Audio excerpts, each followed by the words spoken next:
Les grandes questions. Les événements défilent et certains éléments nous échappent. Pour ne rien rater du fil de l'actualité dans les plus fins détails, les grandes questions.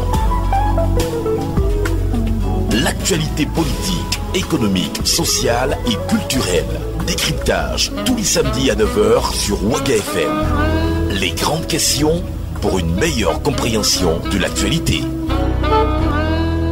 Présentation Paul Miki Wamba. Mesdames, Messieurs, fidèles auditeurs des programmes de Waga FM, la radio de toutes les générations, bonjour à toutes et à tous et bienvenue à votre émission Les Grandes Questions. Vous le savez déjà, nous sommes ensemble tous les samedis à partir de 9 h dans le cadre de cette émission. Cette semaine également, il sera essentiellement question de politique puisque notre invité est un homme politique, Eric Mpewe Ouattara, c'est son nom. Il est ingénieur télécom. Il est également le secrétaire adjoint chargé des TIC au niveau du bureau exécutif national du mouvement du peuple pour le progrès, le MPP. Monsieur Ouattara, bonjour. Bonjour. Merci d'avoir accepté notre invitation. Je rappelle aux auditeurs que vous êtes notre invité dans le cadre de cette émission et nous allons essentiellement parler de politique au Burkina Faso avec notamment la fronde sociale, la question de la lutte contre le terrorisme. Nous allons également aborder l'actualité nationale au Burkina à travers la vie politique. Mais je voudrais bien que nous commencions cette émission avec une situation d'ensemble du Burkina. C'est vrai que votre parti est le parti au pouvoir depuis les élections démocratiques de fin de transition en 2015. Est-ce que d'après vous, le Burkina Faso va bien? Bonjour à tous les auditeurs. En tout cas, à ce que je sache, on n'a pas une crise politique majeure au Burkina Faso. On n'a pas une crise sociale majeure non plus. Donc on peut dire globalement que le Burkina se porte très bien malgré quelques petites difficultés ça et là. Donc je crois que c'est ce qu'on peut affirmer pour le moment, pour l'instant. Vous parlez de quelques petites difficultés. Si l'on vous pose la question, c'est quoi ces difficultés d'après vous? La difficulté majeure que nous vivons à l'heure actuelle, c'est la difficulté liée à la sécurité. Et bon, en tout cas, tout le monde sait bien que tout le monde est au courant que, en tout cas, le pays est victime des attaques un peu par les bandits non identifiés. Donc, on peut à ce jour identifier, en tout cas, cette difficulté comme difficulté majeure qui traverse le pays depuis un certain temps. Bon, en dehors de cela, je ne suis pas en tout cas au courant d'un autre problème particulier qui puisse en tout cas entacher le vivre ensemble des Burkinabés. Dans le cadre de cette émission, nous allons parler un peu de votre parti, le MPP qui gère le Burkina Faso depuis un certain nombre d'années. Mais vous avez parlé justement en termes de difficultés vécues par le Burkinabé, la question terrorisme. On va commencer justement par ce grand volet de la vie nationale, le Burkina Faso qui est la cible d'attaques terroristes depuis pratiquement 2016. C'est vrai que depuis le début de ces attaques terroristes, on a du mal à identifier formellement les ennemis qui attaquent notre pays. Est-ce que vous, en tant qu'acteur politique, vous avez votre petite idée de qui attaque le Burkina et pourquoi? Bon, comme tout Burkinabé, en tout cas, comme vous l'avez dit, depuis 2016, on fait face à ce phénomène de manière persistante. Disons que tel que le phénomène se manifeste, il est difficile de se faire une idée précise. Nous savons que dans un premier temps, c'était vraiment des attaques à l'image de ce que nous avons connu dans les pays occidentaux à travers le café Cappuccino et puis café Istanbul. Bon, ça c'est des attaques classiques que nous connaissons le mode opératoire et qui ont d'ailleurs été revendiquées. Bon, après nous avons d'autres types d'attaques sur les forces de défense et de sécurité qui n'ont jamais été revendiquées et dans ces derniers temps, c'est plutôt les populations civiles qui sont attaquées. Bon, donc il faut dire que, en tout cas, c'est un phénomène nouveau à ce niveau-là que nous avons au Burkina, notamment les attaques sur les forces de défense et de sécurité et puis sur les populations civiles. Donc, je pense que les investigations certainement sont en cours pour nous permettre de savoir qui attaque le Burkina. Mais pour le moment, en tout cas, il est difficile de se prononcer avec exactitude sur les auteurs de cette attaque. Alors, vous l'avez dit si opportunément, des investigations sont en cours pour identifier, pour déterminer l'identité des personnes qui attaquent le Burkina. Est-ce que vous avez foi qu'un jour on saura qui sont ceux qui sont derrière ces attaques terroristes, quand on sait que c'est une impression que j'exprime? On a l'impression en tout cas que les enquêtes judiciaires n'avancent pas trop. Parce que c'est vrai qu'il y a eu quelques cas d'arrestation de terroristes, des procureurs s'étaient saisis de ces cas d'attaque terroriste, mais on a l'impression qu'il n'y a pas de résultats. Est-ce que vous partagez cette impression? Bon, pas forcément, je ne partage pas forcément. Il y a des résultats, mais qui ne sont pas pour le moment communiqués, en tout cas aux populations que nous sommes. Et les forces de défense et de sécurité sont sur le terrain. Et en tout cas, ils ont des informations. Il y a déjà des arrestations, des centaines d'arrestations. Donc, c'est sûr qu'il y a des informations qui sont livrées, mais à ce stade, on ne peut pas se permettre de donner ces informations dans la mesure où, en tout cas, le phénomène n'est pas encore endigué. Donc, mais en tout cas, l'espoir demeure grand au niveau de notre parti, au niveau des populations, qu'un jour, on va pouvoir identifier quelles sont les personnes qui attaquent le Burkina et pourquoi ils attaquent le Burkina. Et on espère en tout cas mettre fin à ce phénomène pour le bien-être de nos populations. Voilà. Alors, de plus en plus, on découvre également que les ennemis qui attaquent le Burkina ne sont pas simplement venus de pays étrangers, comme ce qui avait été donné de constater depuis le début des attaques terroristes. Il y a de plus en plus de Burkinabés qui sont impliqués dans les attaques terroristes. En témoin l'opération antiterroriste de Rayongo ici à Ouagadougou. En témoin également l'arrestation d'un certain nombre de terroristes qui seraient des Burkinabés dans les régions du Sahel et de l'Est du Burkina. Alors, que vous inspire une telle situation quand on se rend compte que ce sont nos propres frères qui se radicalisent et qui prennent les armes contre d'autres Burkinabés? Bon, il faut relativiser. À ce niveau, ce n'est pas un phénomène nouveau. Hein. Si vous partez dans les pays occidentaux où le terrorisme sévit aussi, vous savez, des Français qui se radicalisent. Vous avez même des Français qui quittent en France, qui vont ailleurs pour en tout cas commettre des attentats. Donc c'est un phénomène qui n'est pas nouveau. Le djihadisme, ou du moins les terroristes, quand ils arrivent à pénétrer dans un pays, dans un premier temps, c'est des étrangers, mais leur priorité, c'est de recruter localement, en tout cas, des adeptes pour pouvoir les former et les utiliser. Donc, c'est ce qu'ils font généralement dans la plupart des pays. Donc, ce que nous constatons au Burkina n'est pas tout à fait nouveau. Donc, mais il faut continuer de travailler, sensibiliser les populations, surtout un peu les populations vulnérables qui ont une oreille attentive à leur recrutement. Continuer de travailler à ces niveaux-là pour que, en tout cas, on ne puisse pas recruter des Burkinabés pour aller commettre de tels actes. Ça, c'est ce que je peux dire, quoi. L'on constate que les terroristes ont sémé la terreur dans la région de l'Est du Burkina. Ils ont, avant l'Est, sémé la terreur dans la région du Sahel du Burkina. Mais on a l'impression que ce n'est pas les mêmes types de terroristes que l'on retrouve dans l'Est, où il y a de plus en plus d'attaques terroristes liées justement à l'exploitation des ressources naturelles que sont les sites aurifères, les forêts, etc. Par contre, dans la région du Sahel, on a l'impression qu'il s'agit là d'un autre type de terrorisme qui ont pour vocation de récupérer, j'allais dire, un territoire, parce que ça ressemble beaucoup à un terrorisme de type idéologique. Est-ce que vous partagez justement cette façon de percevoir le terrorisme au Burkina? Pas entièrement, parce que dans la région du Sahel, pour commencer par là, bon, jusqu'à présent, comme je l'ai dit, la plupart des attaques ne sont pas revendiquées. Donc on ne peut pas, en tout cas, présager qu'il s'agit d'un terrorisme d'idéologie. Et dans la mesure où même, si vous observez bien souvent, quand il y a un enlèvement où on retrouve des Occidentaux et des Burkinabés, on préfère souvent peut-être exécuter le Burkinabé et aller négocier et libérer l'occidental. Enfin, je veux dire l'élément à la peau blanche. Bon, alors qu'avant, ce n'était pas le cas forcément parce que le terrorisme était en quelque sorte une guerre sainte orientée contre l'Occident. Donc, généralement, c'est des hommes à la peau blanche qui étaient recherchés. Donc, je me disais que, logiquement, en tout cas dans cette zone, on ne devrait pas avoir affaire à ce type de terrorisme. Pour le moment, il est un peu difficile d'identifier exactement quel genre de type d'attaque nous avons à faire. Comme je le dis, les investigations continuent. En tout cas, pour l'instant, à l'Est, la situation semble calme après l'opération. Au Tampouanou, si je le prononce bien. Bon, c'est vrai qu'il y a des exploitations minières et autres forestières là-bas, mais bon, je ne suis pas sûr que ce soit à cause de ça qu'ils vont, mais c'est peut-être une manière de chercher un peu les ressources pour un peu survivre, pour peut-être se ravitailler, également aussi dans le Sahel. Donc, le phénomène dans son ensemble reste vraiment difficile à cerner, comme je le disais. Je pense qu'il faut beaucoup plus travailler pour cerner et pour savoir exactement qu'est-ce que nous avons en face et quel est l'objectif visé. Voilà.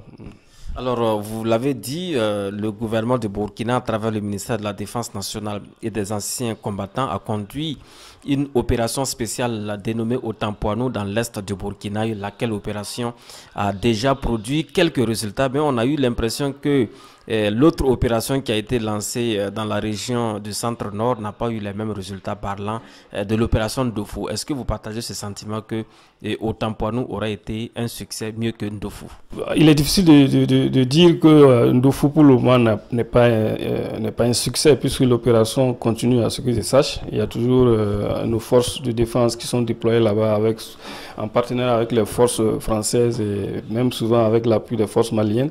Donc c'est une opération qui est en cours. On ne peut pas pour le moment, en tout cas, juger de son échec ou de son succès. Mais ce que je constate, en tout cas ce que nous constatons sur le terrain, il y a véritablement, en tout cas, la situation s'est beaucoup améliorée.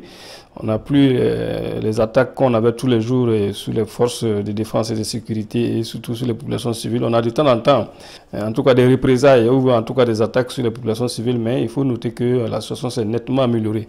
Donc on espère et on a espoir que d'ici la fin de l'opération, que la situation va être totalement sous contrôle et c'est ce que tout le peuple burkinabé souhaite. Mesdames, Messieurs, vous êtes à l'écoute des programmes de Waga FM, la radio de toutes les générations. Vous êtes bien à votre émission Les Grandes Questions. Le numéro de ce samedi est consacré justement à la lutte contre le terrorisme, également à la fronde sociale au Burkina. Et notre invité est un homme politique, Eric Mpewe Ouattara, c'est son nom. Il est ingénieur télécom, il est également le secrétaire adjoint chargé des techniques de l'information et de la communication au sein du bureau exécutif national du MPP. Le MPP, c'est le mouvement du peuple pour le progrès, le parti au pouvoir au Burkina. Alors, M. Ouattara, je voudrais que l'on reste toujours sur ce chapitre de la lutte contre le terrorisme avec quelques conséquences qui sont dégagées, et notamment des réfugiés de plus en plus nombreux au Burkina. C'est une autre situation qu'il va falloir gérer à travers justement le gouvernement. Alors, que vous inspire justement la situation de ces réfugiés dont certains sont arrivés même jusqu'ici à Ouagadougou et ont traversé justement la zone qualifiée de zone rouge? Bon, ce n'est jamais de gaieté de cœur quitter sa famille ou son village pour aller en tout cas rester sous des tentes à quelque part. C'est sûr que ces populations ou ces réfugiés-là vivent des moments très difficiles et c'est pour moi l'occasion de compatir à leur douleur, en tout cas aux difficultés qu'ils vivent. Maintenant, comment c'est géré? Je pense que le gouvernement, en tout cas, dès les premiers moments, a pris la question à bras le corps. Il y a au moins 2 camps, en tout cas, qui existent dans le Sahel.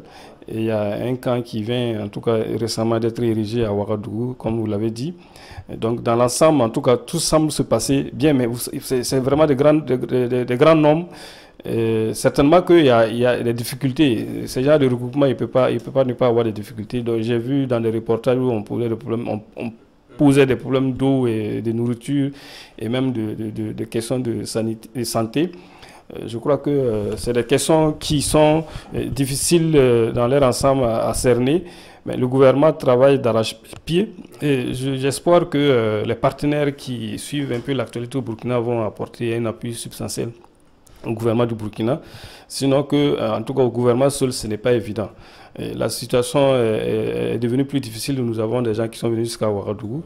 Ça veut dire qu'il faut prendre la question vraiment sérieusement parce que, et puis profiter aussi un peu, ne pas laisser en tout cas des infiltrés à travers ce genre de regroupement. Donc il y a beaucoup d'enjeux autour des camps de réfugiés, de ce genre de regroupement. Donc ce qu'on peut dire pour le moment, en tout cas la question est assez bien gérée. Il y a des difficultés inhérentes à ce genre de situations et nous exhortons les partenaires et même les Burkinabés en tout cas à soutenir le gouvernement pour qu'on puisse bien gérer et espérer que d'ici peu ces populations-là vont retourner chez elles. Parlant justement de l'action en faveur des réfugiés internes, comme on les appelle, les déplacés internes de Burkina qui ont fui les attaques terroristes, il y a eu cette réaction du ministère de l'Action sociale, de la femme, de la solidarité nationale et de l'action humanitaire qui préconise plutôt le retour de ces réfugiés vers les sites qui ont été identifiés et aménagés par le gouvernement de Burkina pour accueillir les réfugiés dans de meilleures conditions sécuritaires. Il s'agit notamment des sites de Barsalgo et de Foubé dans la région du centre-est du Burkina. Alors, on a vu cette réaction également de ces réfugiés qui disent préférer rester à Ouagadougou plutôt que de repartir dans cette localité qu'ils ont fui justement à cause des attaques terroristes. Est-ce que vous comprenez la résistance de ces réfugiés à retourner d'où ils sont venus? Je comprends parfaitement. Nous sommes des êtres humains.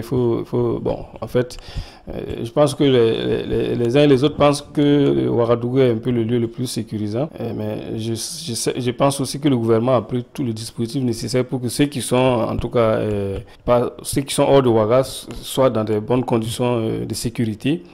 Et donc, effectivement, si plus on démultiplie les sites d'accueil des réfugiés, on aura des difficultés naturellement pour les gérer. Donc, plus ils sont un peu concentrés au même endroit, il est plus facile de gérer. Donc, je comprends aussi le souci du gouvernement qui ne veut pas aussi avoir affaire à plusieurs sites. Et ça va créer plus de difficultés qu'on devrait en connaître. Donc, donc la réaction aussi des réfugiés, c'est un peu normal, c'est tout à fait normal. Maintenant, il faut travailler, il faut sensibiliser, il faut en tout cas être présent à côté pour faire comprendre aux uns et aux autres que nous sommes tous là pour le bien-être de chacun. Et le gouvernement n'a pas d'autres intérêts que juste gérer correctement cette question. Donc, c'est aux réfugiés de comprendre et d'aller rejoindre les autres sites pour que, en tout cas, le gouvernement puisse mettre le nécessaire pour les satisfaire. Alors, M. Ouattara, vous avez sans doute appris qu'il y a également des réfugiés qui sont arrivés jusque dans le sud du Burkina, notamment la région du centre-sud, la localité de Manga dans le Zunwego, où certaines communes accueillent déjà des réfugiés qui seraient venus de la partie nord du Burkina. Est-ce qu'on n'est pas en train de s'acheminer ici vers une généralisation des camps de réfugiés et quand on sait que les personnes qui fuient les attaques terroristes peuvent se retrouver dans n'importe quelle localité du pays? Est-ce qu'il ne faut pas tout de suite organiser tout cela comme cela avait été préconisé par le département en charge de l'action humanitaire? C'est tout à fait, c'est exactement ce que j'ai dit. Donc, le plus on démultiplie les sites d'accueil, plus on aura des difficultés. Donc, nécessairement, il va falloir travailler à regrouper toutes ces personnes. D'abord, travailler à ce qu'il n'y ait même pas de réfugiés. Ça, c'est donc ceux qui sont déjà un peu dans les camps de réfugiés. Bon, maintenant, pour le reste là, je pense que les opérations de sécurisation des zones à risque là devraient nous permettre de ne plus avoir affaire à ce genre de phénomène. Donc, le souhait vraiment, c'est de ne pas avoir de multiples sites d'accueil. Parce que ça rend la chose plus difficile à gérer au niveau du gouvernement. Donc, c'est vraiment le souhait. Une autre conséquence de ces attaques terroristes, au-delà de la situation des réfugiés, une situation qui est d'ailleurs antérieure à celle des réfugiés, c'est la fermeture des écoles dans certaines localités du Burkina, notamment dans les régions de l'Est et également dans la région du Sahel et une partie de la région du centre-nord. Plusieurs écoles ont été fermées. Le ministère de l'Éducation nationale, de l'alphabétisation et de la promotion des langues nationales estime à 9000 le nombre d'enseignants qui sont tombés dans le chômage technique. Alors, quel commentaire vous inspire cette autre situation qui se présente au Burkina, qui est l'une des conséquences de ces attaques terroristes? La question de l'éducation qui est touchée de plein fouet. On sait quand même que le chef de l'État, Roch-Marc Christian Kaboré, lorsqu'il était candidat à la magistrature suprême du Burkina, a promis faire de l'éducation la pierre angulaire pour bâtir le pays. Est-ce qu'il n'y a pas ici un pincement de cœur lorsqu'on voit des écoles fermées les unes à la suite des autres? Bon, il faut dire que la conséquence du phénomène que nous vivons actuellement est beaucoup plus désastre et beaucoup plus large. Ce n'est pas que la question de l'éducation seulement, même l'économie est mise à rude épreuve dans ces localités. Donc, c'est des questions, disons que c'est un phénomène qui engendre naturellement beaucoup de conséquences. Donc, ce que vous avez pris comme exemple, notamment la question de l'éducation, c'est vraiment déplorable. Et c'est déplorable dans la mesure où vous avez des enfants qui n'aspirent qu'à aller à l'école, qui se voient refuser ou qui voient leurs écoles fermées. Bon, en tout cas, nous déplorons cette situation. Maintenant, ce qu'il faut espérer, c'est que la situation se normalise rapidement pour qu'on puisse avoir une situation comme avant. Les écoles vont se réouvrir et pour que les enfants là, puissent partir à l'école. Donc, quand vous discutez avec les enseignants qui sont dans le Sahel, je pense que c'était le moindre mal fermer les écoles là pour qu'on puisse trouver une solution rapide. Il ne sert à rien aussi de maintenir les écoles ouvertes si on n'a pas la possibilité de les sécuriser tous et donc exposer. Vous avez déjà qu'il y a eu beaucoup de morts parmi les enseignants et même parmi les scolaires. Donc c'est un mal nécessaire la fermeture, mais je pense que le gouvernement travaille d'arrache-pied pour pouvoir régler cette question et on espère que la rentrée prochaine, comme nous sommes dans les vacances, à la rentrée prochaine, la question va être certainement réglée, quoi. Alors, c'est vrai que l'une des solutions du gouvernement, c'est, comme vous l'avez dit, admettre à la limite la fermeture de ces écoles en attendant le retour au calme dans certaines localités. Est-ce que vous pensez que il y a d'autres solutions intermédiaires en attendant, j'allais dire, la sécurisation totale de ces localités? Parce que le ministre de l'Éducation l'a dit, le porte-parole du gouvernement également l'a dit, on ne peut pas mettre un gendarme ou un policier dans chaque école pour obliger justement, pour obtenir leur réouverture. Est-ce qu'il y a des solutions intermédiaires justement? Oui, je pense qu'il y a des solutions intermédiaires qui sont en étude au niveau du ministère de l'Éducation nationale. Bon, en tout cas, j'ai eu vent des solutions comme un peu, peut-être dans les zones les plus sécurisées, déplacer les élèves qui n'ont pas accès à l'école pour qu'ils puissent, en tout cas, pouvoir continuer les cours. Donc, il y a un ensemble de dispositifs qui doit être pris et ça demande vraiment beaucoup de moyens. Et je pense que le ministère est en train de travailler dans ce sens avec les partenaires du Burkina pour trouver ces moyens-là, pour permettre certainement d'ici la rentrée, on pourra expérimenter ces solutions. Donc, c'est déporter un peu ces élèves à des endroits plus sécurisés pour leur permettre d'aller à l'école. Et puis bon, voilà. Puisqu'on parle d'éducation, les résultats du BPC 2019 ont été largement en deçà des attentes. Cela a été critiqué par beaucoup d'acteurs. Vous avez certainement entendu les acteurs politiques de l'opposition qui estiment quand même que le gouvernement a failli un peu dans sa mission d'assurer l'éducation. Il y en a qui expliquent le fait, ce nouveau résultat scolaire au niveau du BPC par la question sécuritaire. Est-ce que vous pensez, vous, M. Ouattara, que la question sécuritaire est la principale explication que l'on peut donner à ce faible taux de succès au BPC? Personnellement, non. Je ne pense pas que ce soit lié essentiellement à la question sécuritaire. Bon, il faut reconnaître que cette année, comme nous allons l'aborder un peu dans le point suivant, il y a eu beaucoup de grèves au niveau, dans le milieu scolaire, surtout chez les enseignants.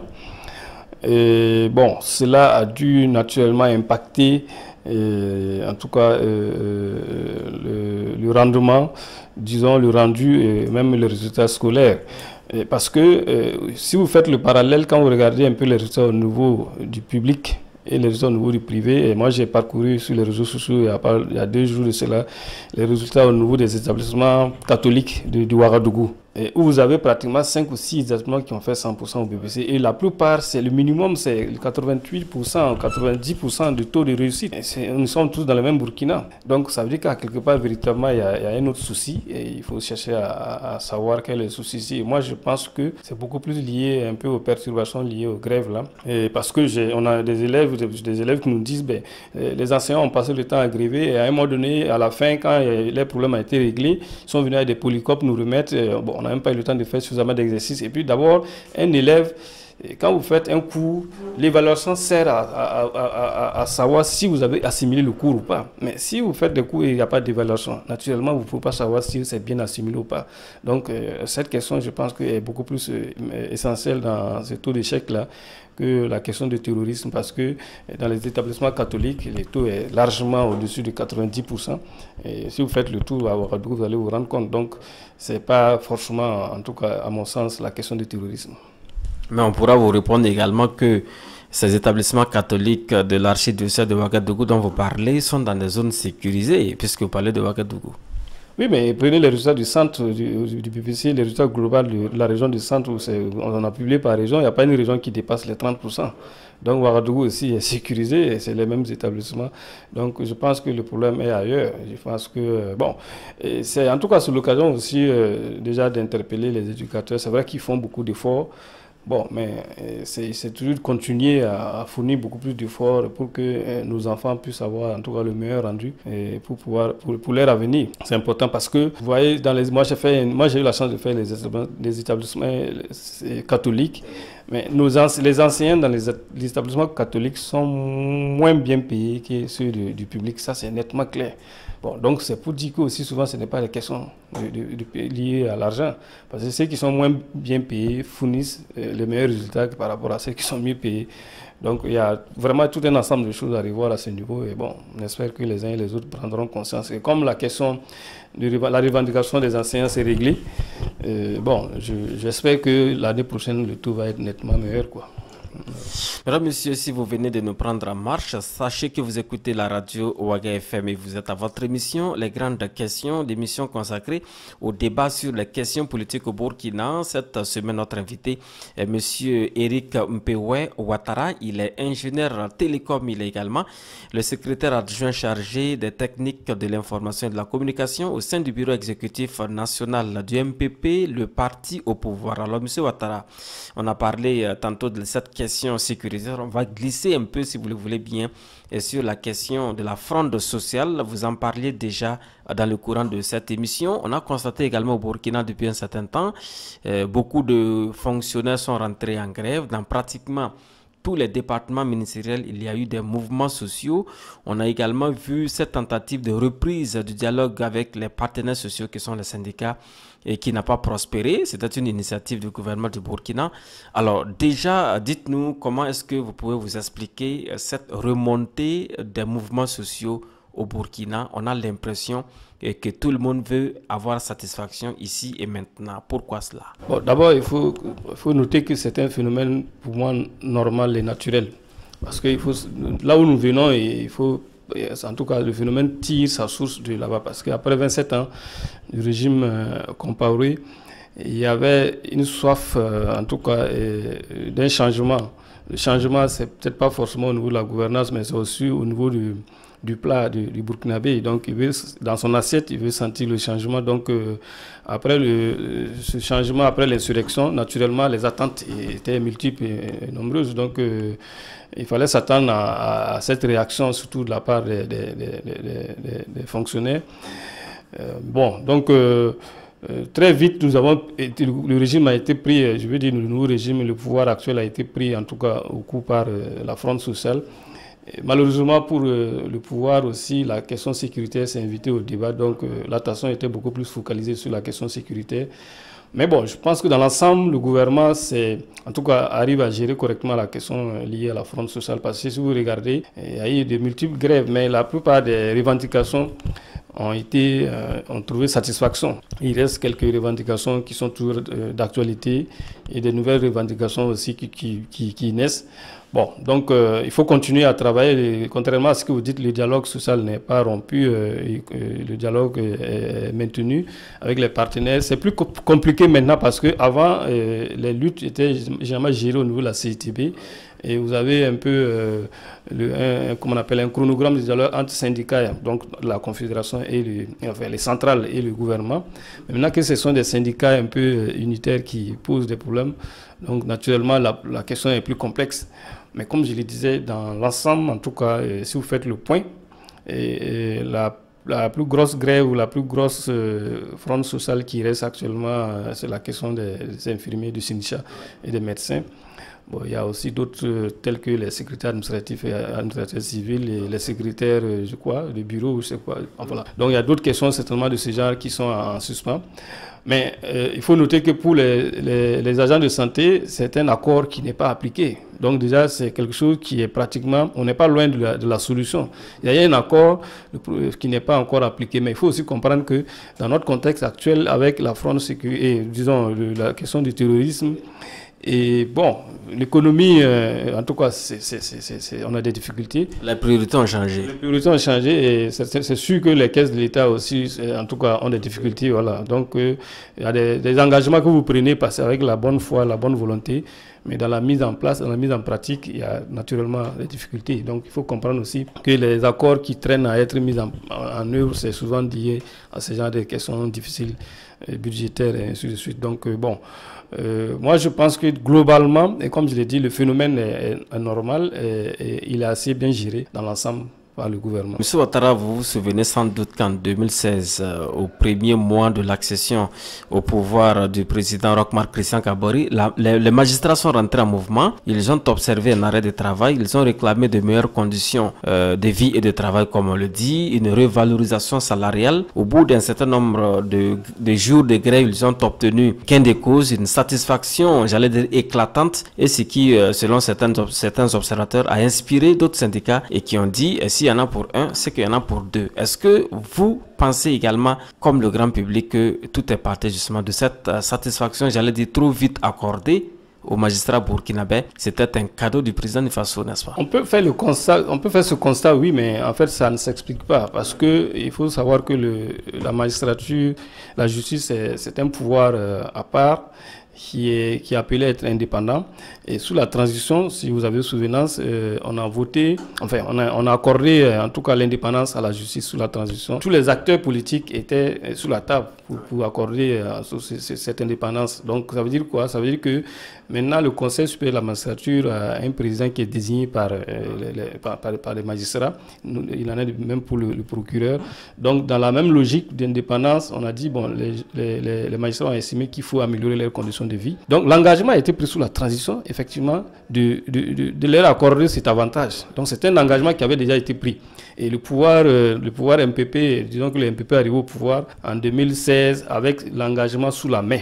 Et je me rappelle très bien, à l'époque, quand nous avons voulu un peu attendre et voir clair un peu par rapport au budget, la même population, la même opinion qui nous critique aujourd'hui pour avoir accordé facilement, en tout cas, les augmentations aux magistrats, c'est la même opinion qui disait à l'époque, non, le pouvoir c'est une continuité.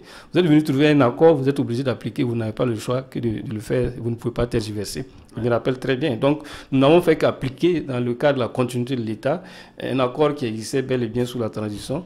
Donc, on ne peut pas nous incriminer aujourd'hui d'être un peu à la base de la situation que nous vivons. Voilà. Alors, M. Ouattara, vous avez raison sans doute quand vous dites que le régime Kaboré est venu trouver déjà, il a hérité des accords qui ont été signés sous la transition pour accorder satisfaction aux magistrats. Mais on vous répondra également qu'au-delà des magistrats, plusieurs autres corporations avaient déjà vu des textes élaborés sous la transition. On se rappelle d'ailleurs que lorsque le président Faso a pris le pouvoir, il avait dit que la transition avait pris un certain nombre d'engagements et sans évaluer l'impact financier. Maintenant, on peut dire finalement qu'il y a eu quand même de la discrimination s'il y a eu satisfaction des magistrats alors que les autres ont dû traîner pendant longtemps pour avoir satisfaction. Il y en a d'autres d'ailleurs qui n'ont pas encore satisfaction bien qu'ils aient obtenu des statuts particuliers sous la transition.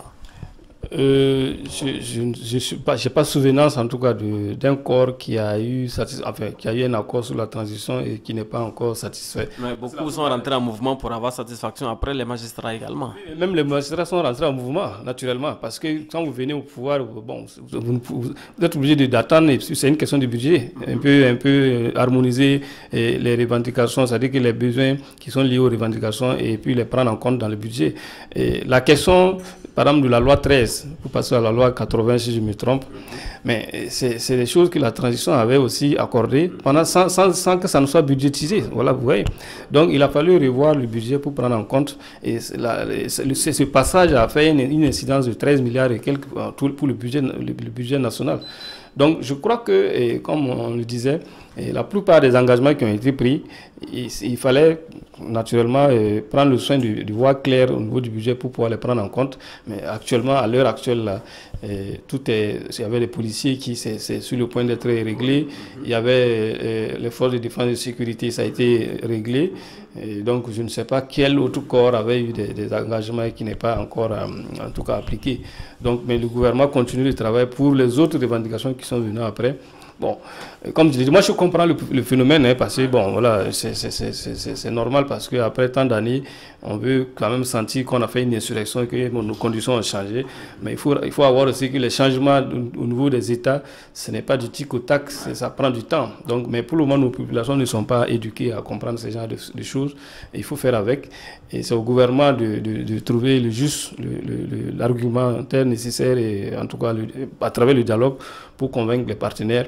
Je pense que les partenaires, bon, j'étais syndicaliste, il y en a beaucoup qui sont de bonne foi. Maintenant, le dialogue social, et si vous avez un dialogue honnête, que vous arrivez à montrer les limites des ressources de l'État, et que c'est bien démontré, je pense que les gens sont en mesure de comprendre. Et donc, il revient aussi au gouvernement souvent de faire l'effort d'explication, l'effort même de montrer l'exemple qu'effectivement, au niveau du Burkina, les caisses ne sont pas suffisamment fournies pour que les partenaires sociaux aussi, à leur tour, puissent comprendre. Alors justement, il est reproché très souvent au gouvernement de ne pas tenir un langage de vérité vis-à-vis des syndicats. On a quelquefois l'impression que le gouvernement ne dit pas tout en termes de réalité des caisses aux syndicats. Beaucoup de gens ont estimé que c'est ça qui a contribué à faire monter un peu la température côté fronde sociale, parce qu'on estime quand même que lorsqu'il n'y a pas d'argent, il faut avoir le courage de dire il n'y a pas d'argent, alors que bon, ça n'a pas été toujours le cas avec le gouvernement, pas seulement le gouvernement de Roch Marc Christian Kaboré, mais même les autres régimes qui l'ont précédé. Est-ce que vous partagez cette opinion? Non, je ne la partage pas dans la mesure où le budget est transparent. Le budget de l'État est un peu voté à l'Assemblée et mis à la disposition des populations. Les gens, tout le monde a accès au budget. Bon, je pense que là où le débat se pose, c'est au niveau des ressources propres du Burkina, enfin les ressources, on va dire propres, ou en tout cas les ressources du Burkina avec les aides et autres. Donc les uns et les autres, du moins les syndicats estiment que il y a d'autres ressources certainement qui ne sont pas déclarées.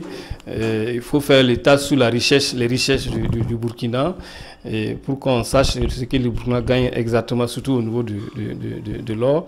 Bon, ça c'est la position des syndicats. Bon, le gouvernement à son niveau estime que à travers son budget, on a tout ce qui est apport propre interne et puis partenaire, tout est bien détaillé.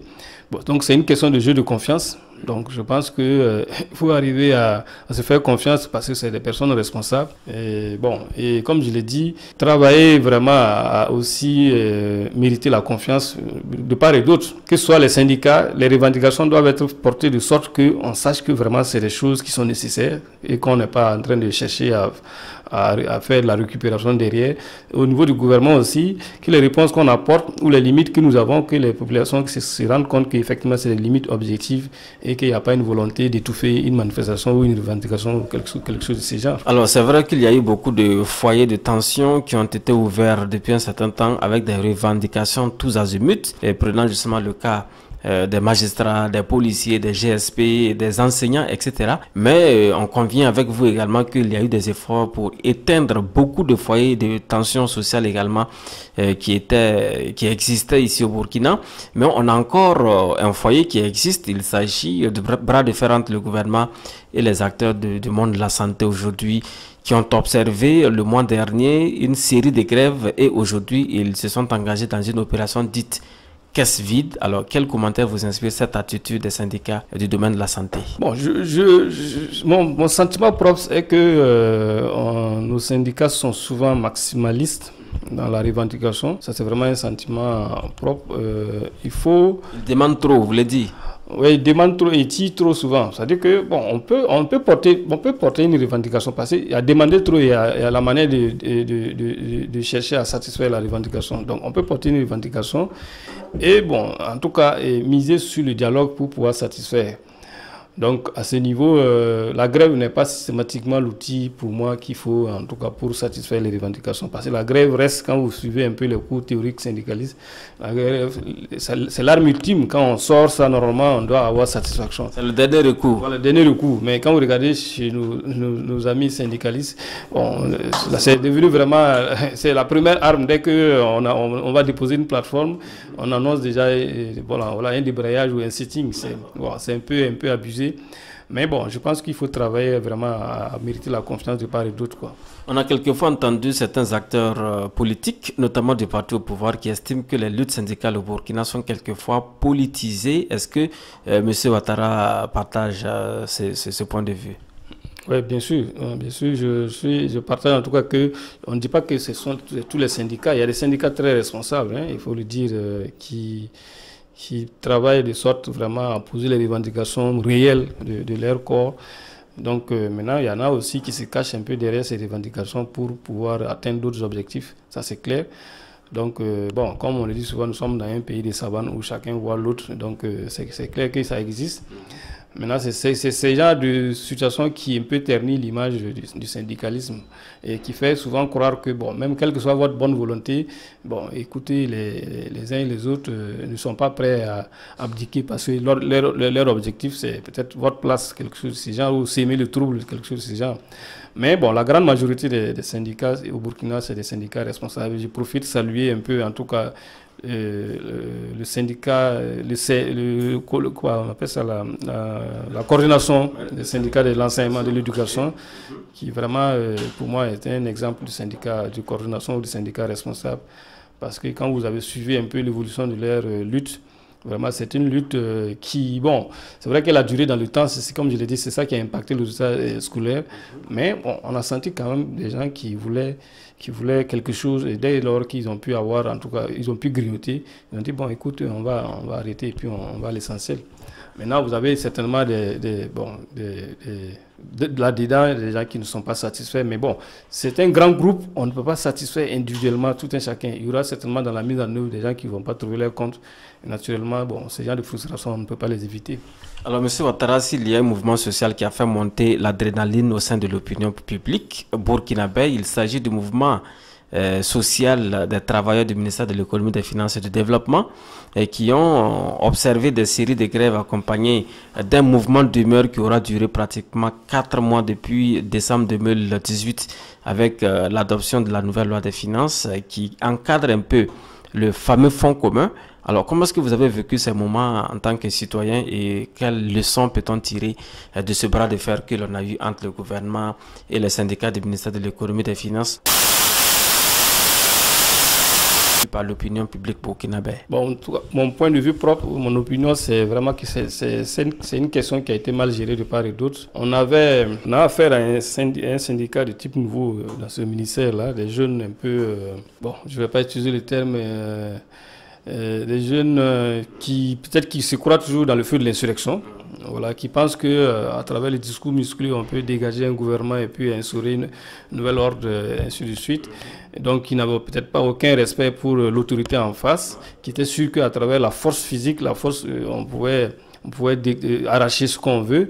Et en face, bon, on avait aussi un interlocuteur qui était très technique, qui était pétri de compétences. Je parle de la ministre, Madame la ministre à l'époque, Rosine Souri. Et bon, l'attitude certainement des syndicalistes ne l'a pas aidé. Donc chacun s'est braqué et finalement le fil du dialogue a été interrompu et c'est ce qui n'a pas permis de sortir facilement de cette situation.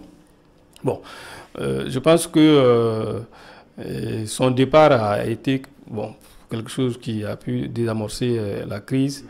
Et le gouvernement aussi n'a pas voulu certainement opposer un bras de fer aux agents du ministère parce qu'on les a laissés faire pendant 4 mois, bloquant l'économie. Bon, il faut saluer un peu l'attitude du gouvernement qui, certains même vont jusqu'à condamner. Bon, moi je trouve que c'est peut-être une manière d'un peu de gérer les gens, chacun selon un peu son humeur. Sauf que c'est le contribuable qui en a fait les frais. Le gouvernement a laissé faire, mais les citoyens burkinabés en ont fait les frais pendant 4 mois, comme vous l'avez dit. Il n'était pas question de pouvoir payer les impôts. Les entreprises en ont fait les frais, en tout cas. Oui, ça c'est sûr. Bon, ce genre de situation, il faut reconnaître que ça ne peut pas se faire. Enfin, ce genre de crise ne peut pas se vivre sans forcément des conséquences. Voilà, c'est un peu déplorable. Donc, l'essentiel pour moi, c'est qu'on est arrivé à trouver une solution qui arrange, à ce que je sache, les deux parties. Les agents du ministère, en tout cas, trouvent leur compte dans l'accord qui est signé. Le gouvernement aussi, bon, je pense qu'il a permis la reprise du service. Donc, à ce niveau, espérons que cette crise est derrière nous et qu'elle ne va plus revenir. Ça, c'est ce qu'on peut dire, en tout cas, à l'étape actuelle. Alors, Monsieur Ouattara, nous allons terminer sur cette fronde sociale en vous posant une question toute simple. Est-ce que vous avez un message clé à lancer à l'endroit du public burkinabé afin que la tension baisse, parce que vous avez énuméré ici les efforts fournis et par le gouvernement du Burkina Faso pour mettre l'accent sur le dialogue, des efforts fournis également et pour répondre à certaines revendications des fonctionnaires notamment. Mais est-ce que vous avez un appel derrière tout cela à lancer? Et parce qu'on a l'impression que depuis 2-3 années au Burkina, on ne travaille pratiquement plus. Oui, comme vous l'avez dit, je rebondis sur cette phrase, on a l'impression qu'on ne travaille plus, c'est même pas une impression, c'est une réalité. Bon, je pense que les uns et les autres doivent comprendre que ce pays-là nous appartient tous. Hein. Le régime MPP, le pouvoir MPP, si nous avons la chance, c'est aller au-delà des 2 mandats. 10 ans. 10 ans, voilà, c'est arriver à se faire réélire. Bon, donc pour le président Roch, et donc nous sommes de passage. Je dis le MPP est de passage, comme le CDP qui a fait son temps, et ainsi de suite, voilà, qui est passé. Donc, je pense qu'il faut se mettre ça dans la tête que le pays, là, c'est pour nous tous, et travailler de sorte que nous sommes un pays pauvre, sans ressources véritablement naturelles comme cela. Donc, je pense que c'est notre orgueil à vouloir vraiment transformer notre société là qui va nous permettre d'y arriver. Et cela passe par un peu, il faut mettre un peu de côté, j'allais dire, comment on appelle ça, son ego. Donc, il ne faut pas avoir des revendications égoïstes, ne penser qu'à soi, non. Il faut penser au pays. Et à travers cela, j'interpelle naturellement aussi bien les syndicats que aussi le gouvernement, qui doit aussi à son niveau montrer patte blanche en matière de gestion des ressources du pays.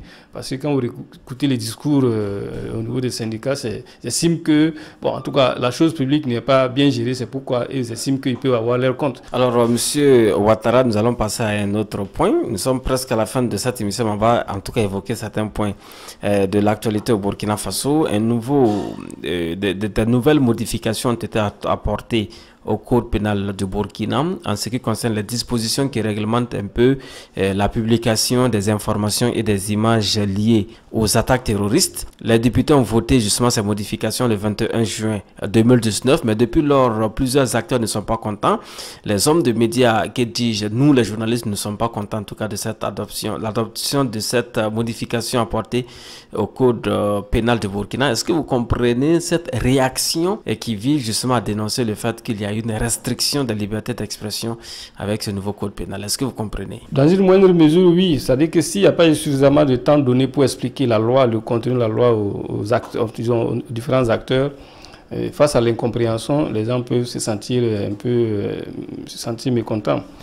Mais moi, je pense que c'est dans notre contexte actuel, et si vous regardez l'actualité internationale, je lisais dans la presse, Facebook qui a eu un accord avec le ministère de la Défense française pour un peu traquer les brouteurs, tous ceux qui communiquent un peu sur les réseaux sociaux en donnant des mauvaises informations sur la question du terrorisme, en faisant l'apologie du terrorisme. Donc, c'est une question d'actualité dans la plupart des États, face à un nouveau phénomène que nous avons, qui est la question du terrorisme. Donc, c'est des lois qui doivent s'adapter. Et nous, ce que nous avons fait, c'est une adaptation. Et c'est juste un pan, à savoir les réseaux sociaux. Donc, le ministère a dit que la presse classique ne devrait pas être inquiétée puisqu'elle n'est pas concernée. Bon, c'est vrai qu'il y a la plupart des journalistes qui sont des jeunes comme vous sont en même temps sur la presse classique et sur les réseaux sociaux des activistes. On comprend un peu leur inquiétude, mais je pense qu'une loi, elle est faite pour être respectée. On n'a pas dit à quelqu'un de ne pas écrire sur les réseaux sociaux, mais on a dit juste de ne pas faire l'apologie du terrorisme. Alors nous allons passer à une autre actualité. Il s'agit de cette montée de violence en politique malheureusement constatée au Burkina. Le dernier fait en date, c'est cet affrontement qu'il y a eu lieu dimanche dernier entre des militants de l'ancien parti au pouvoir qui est le CDP à l'occasion d'une rencontre au stade de 4 août qui a été violemment empêchée. Alors, que vous inspire justement l'utilisation de la violence en politique? Lorsqu'on a un argument contraire à celui de son vis-à-vis, on bande les muscles. D'ailleurs, le cas du CDP n'est pas un cas isolé parce que même au sein de votre parti, le MPP, il y a eu quand même quelques montées de tension de cette nature. Qui vous inspire comme commentaire et cette montée de violence en politique? Bon, il faut reconnaître que la gestion de nos partis, la gouvernance de nos partis, en tout cas en Afrique subsaharienne, souvent, c'est pas souvent ce qui doit être. Et face à l'injustice, souvent, effectivement, les gens sont obligés de se rendre justice eux-mêmes.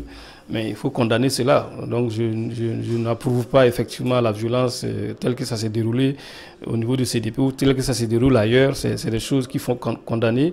Et la politique, les partis sont des cadres démocratiques de débat et de débat d'idées. Donc, c'est à travers votre argumentaire que vous devez convaincre votre interlocuteur de la justesse de vos idées. D'ailleurs, nous avons aussi des institutions. Par exemple, quand vous prenez au niveau du CDP, ils avaient un congrès qui était convoqué et à travers les institutions, le camp adverse a pu suspendre le congrès. Donc, ils n'ont pas attendu qu'on convoque le congrès pour aller s'opposer physiquement aux congressistes. Donc, je pense qu'il faut user des voies, en tout cas assez correctes pour pouvoir gérer ce genre de questions. Donc, moi, ce qui se passe au CDP, c'est déplorable et je pense que, il fallait peut-être plus ou moins aussi s'attendre à ça. Comme je l'ai dit, les gens créent les partis, ils ne pensent pas à gérer la relève. La personne gère le parti comme sa propre famille ou comme son entreprise et quand la personne n'est plus là, ça devient du... Vous accusez Blaise Compaoré? Bon, naturellement, puis c'est le géniteur du CDP. Et aujourd'hui, tout le monde se réclame enfant de Blaise, enfant chouchou de Blaise. Les deux, quand se réclament enfant chouchou de Blaise, chacun dit je suis avec Blaise, Blaise avec moi. Bon, malheureusement, la réalité est qu'ils n'arrivent pas à s'entendre. Donc c'est ça qui manque en tout cas dans nos formations politiques ici en Afrique. La formation et ensuite la relève aussi. Bon, tout ça, ça manque. Vous n'allez pas voir, vous avez les grands partis chinois comme en Chine, mais où vous n'allez pas voir ces questions de querelles de succession. La chose est bien tracée, chacun sait sa place, chacun sait quel est le rôle qu'il joue, et puis point barre. Alors, est-ce que la même situation n'est pas en train de se préparer justement au sein de votre parti qu'est le MPP, quand on sait que le MPP est une émanation du CDP? Est-ce que vous avez l'assurance ici qu'on n'est pas en train de construire une personnalité autour de ce parti et dont le départ éventuel pourrait donc aboutir à une crise comme c'est le cas au CDP? Bon, je crois que nous devrons nous inspirer, heureusement, de la situation qui se passe de gauche à droite. Ce n'est pas au CDP seulement. Si vous faites un peu l'historique, bon, en Côte d'Ivoire, dans Doufoué, après le parti a éclaté. Bon, en tout cas, la plupart des pays africains, c'est le même phénomène pour les grands partis. Et donc, je pense que notre parti doit s'en inspirer et savoir qu'on n'est pas à l'abri, en tout cas, de ce genre de situations, et travailler sérieusement à former la relève, former les jeunes pour que les gens comprennent ce que c'est que le militantisme, ce que c'est qu'un parti, comment ça fonctionne. Et si tout cela est bien compris, je pense que naturellement, ces genres de questions seront évitées. Voilà. Donc, il faut s'inspirer vraiment de mauvais exemples pour pouvoir éviter ces genres de questions. Alors, monsieur Eric Ouattara, je rappelle que vous êtes le secrétaire adjoint chargé des TIC au sein du bureau exécutif national du MPP. Vous avez constaté sans doute avec nous qu'il y a eu quand même une certaine dynamique dans l'approche des élections de 2020 dans les états-majors généraux de certains partis politiques. Les choses sont en train de se mettre en place, des candidats sont en train d'être investis, mais on a l'impression qu'au niveau du MPP, vous ne parlez pas trop de cette présidentielle de 2020. Est-ce à dire que tout est fin prêt pour vous? Bon, on ne parle pas trop, mais ce qui est sûr, on a en ligne de mire les présidentielles. Le président, son Excellence, le président Roch Kaboré a déjà dit qu'il était candidat à sa propre succession. Est-ce que c'était normal? Pourquoi pas? Parce que c'est un parti qui investit. Beaucoup de gens estimaient qu'il aurait dû attendre d'être investi par le parti. Il s'est autoproclamé candidat. Non, mais il s'est porté candidat et le parti va l'investir. L'investissement va suivre naturellement après. Donc ça, il n'y a pas de problème à ce niveau. Donc nous sommes actuellement, comme c'est un parti au pouvoir, il faut d'abord travailler à remplir le contrat que nous avons avec les populations, le contrat que nous avons signé en 2015. Donc notre programme, il faut le dérouler correctement jusqu'au bout. Parce que le mandat est en cours. Oui, malgré les difficultés, il faut le dérouler naturellement jusqu'au bout, ne pas se laisser divertir par ces questions naturellement d'élection. Et je pense que c'est à travers, en tout cas, nos résultats, nous avons la chance d'être au pouvoir, à travers nos résultats que nous pouvons naturellement convaincre pratiquement à 90%. Si nous avons des bons résultats, nous avons déjà 90% l'élection prochaine. Donc, pour nous, c'est déjà se concentrer sur la mise en œuvre du programme du président à travers le PNDS. Et ensuite, maintenant, déployer nos équipes sur le terrain, donc revoir notre machine sur le terrain pour voir si la machine, sur les niveaux, elle est encore intacte comme en 2015. Donc, ça passe par le renouvellement des structures, naturellement, que nous sommes en train de faire. Il y a des missions de vérification de ces structures pour voir si elles sont fonctionnelles sur tout l'étendue du territoire. Donc, nous allons nous assurer que nous avons vraiment des soldats sur le terrain prêts à aller expliquer, en tout cas, ce que nous avons fait comme réalisation de 2015 à 2020, et ce qui n'a pas marché, et ce que nous pouvons encore faire de 2020 à 2025 pour pouvoir avoir le vote des populations. Alors, M. Eric Ouattara, déjà plusieurs candidatures sont déclarées pour la présidentielle de 2020. On peut citer entre autres les candidatures d'un certain Tahirou Barry, Kadri Désiré Ouédraogo, éventuellement Zéphirin Diabré. On a déjà Maître Gilbert Noël Ouédraogo qui sera candidat à la présidentielle de 2020. Et bien d'autres candidatures, éventuellement celle de Edi Kombogo pour le cas du CDP. Est-ce qu'il y a une candidature qui inquiète particulièrement le MPP? D'après vous, c'est une opinion personnelle que je voudrais donc requérir par rapport justement aux candidats qui sont déjà autoproclamés, déclarés, que vous connaissez sans doute. Bon, il n'y a pas de candidature qui nous inquiète parce qu'en 2015, nous avons eu affaire aux mêmes personnes pratiquement et on n'avait pas de bilan sous la main pour aller vers les populations. Donc nous pensons qu'à l'étape actuelle, notre bilan est un plus pour nous pour aller convaincre ces populations. Mais en 2015, il a fallu de peu, il y aurait eu un second tour avec Zéphirin Diabré. Il a fallu de peu, on était très loin, hein, on était à 53, 54, voilà, ils étaient à 30 et quelques, donc la distance est assez grande. Donc on était loin d'un second tour.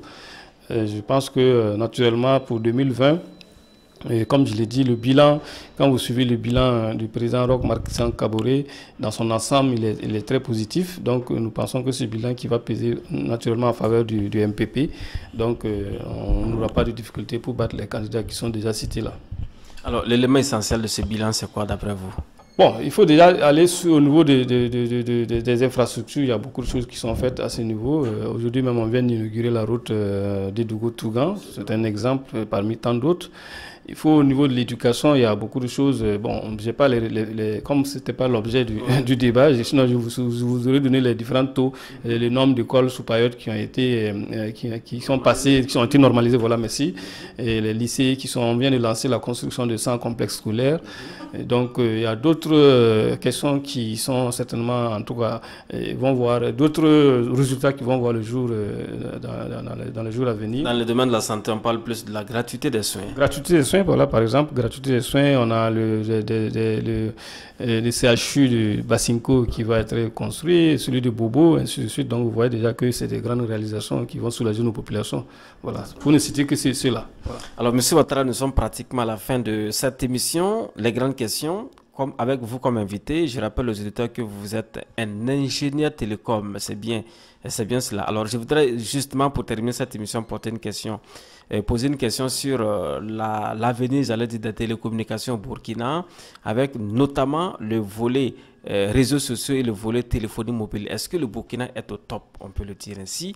Nous avons 3 opérateurs de téléphonie mobile dont la qualité laisse à désirer, à entendre justement les clients. On a également une certaine connectivité à Internet que nous connaissons dans notre pays qui ne satisfait pas encore la clientèle. Quelle est votre réaction en quelques mots sur le Burkina vu sous l'angle de la technologie, de la communication?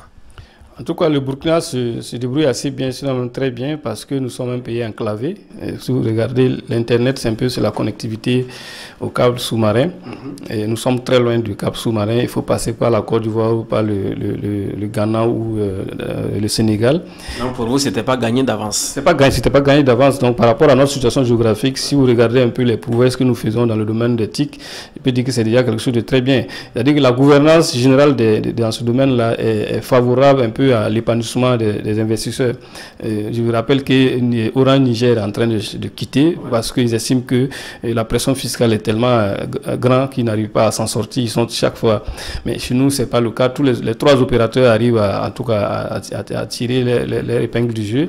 Et les populations, en termes de coûts, nous ne sommes pas en tout cas le pays qui a le coût le plus élevé en matière de communication. On peut faire le constat. L'Internet reste très abordable. Les populations se plaignent de la qualité. À ce niveau, bon, le débat peut-être peut être posé à plusieurs niveaux. La qualité, c'est quoi? C'est la lenteur ou c'est le manque d'accès aux ressources pour communiquer? Je ne pense pas que ce soit un manque d'accès. Par exemple, pour l'Internet, comme je le disais, nous sommes un pays enclavé. Donc on ne peut pas avoir les mêmes débits ou les mêmes rapidités dans la connexion qu'un pays comme le Cameroun, comme la Côte d'Ivoire, comme le Sénégal, parce que bon, ils sont à côté. Monsieur Eric Mpewe Ouattara, je vous dis merci d'avoir accepté d'être l'invité de cette émission qui s'achève.